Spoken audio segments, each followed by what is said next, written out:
Hello दोस्तों, मेरे channel में खुश आमदीद। अगर आप यहाँ तक आ ही गए हैं, चैनल को सब्सक्राइब करो और मजेदार वीडियोस के लिए तैयार हो जाओ। हाँ तो दोस्तों, कैसे हो आप? आज मैं आपको एक खूबसूरत कहानी सुनाऊंगा। ये कहानी है लोना की। एक छोटी सुर्ख पांडा जिसकी सूरत छोटी थी, लेकिन उसका दिल किसी शेर से कम न था।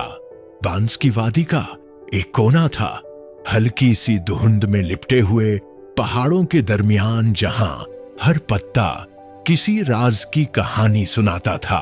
वहां रहती थी एक छोटी, तेज और निहायत ज़हीन सुर्ख पांडा, लोना।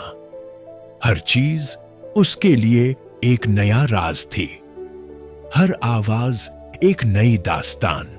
एक शाम जब सूरज ने पीला सा जादू चलाया था, लोना ने एक पुराने दरख्त के पीछे कुछ चमकता हुआ देखा। सिर्फ वो ही जो हौसला रखते हैं, वही तो सुनहरे बांस का जायका चखते हैं। लोना की आंख में चमक आ गई। क्या ये वही गोल्डन बांस है जिसका अफसाने में जिक्र होता है? सारी रात चांद आसमान पर चमक रहा था और लोना का दिल एक नए सफर के लिए धड़क रहा था। लोना ने अपना सफर शुरू किया। जहां भी नक्शा उसे ले गया, वो अपने मन में एक नया राज ढूंढ रही थी। अचानक एक रोशनी की लहर पैदा हुई और एक पुरानी रूह ने अपनी तस्वीर दिखाई। वो था guardian of the group. Guardian की आवाज ने उसे कहा, तुम्हें अपनी ताकत और हौसला दिखाना होगा।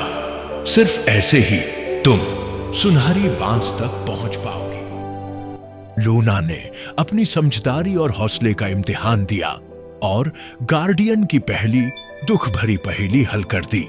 जब लोना अपने सफर पर आगे बढ़ रही थी, एक काला सा साया उसका पीछा कर रहा था। एक पुराना राज जो अब तक छुपा हुआ था।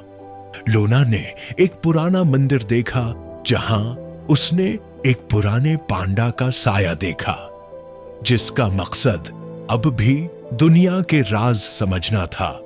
और फिर वो साया बोल उठा, तुम जैसे पांडे सिर्फ एक बार अपनी मंजिल तक पहुंच सकते हैं। लोना को समझ आया कि वह साया किसी और का नहीं, गार्डियन का पुराना दोस्त था, जो अपनी लालच की वजह से खो गया था।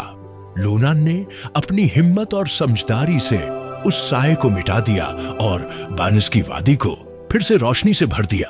लोना का सफर खत्म हो गया था, पर उसकी कहानी अभी खत्म नहीं हुई थी। आपको मेरी कहानी कैसी लगी? कहानी सुनने के लिए अगली बार मिलेंगे। हमारे चैनल को सब्सक्राइब करें और अपनी कीमती राय से हमें जरूर आगाह करें।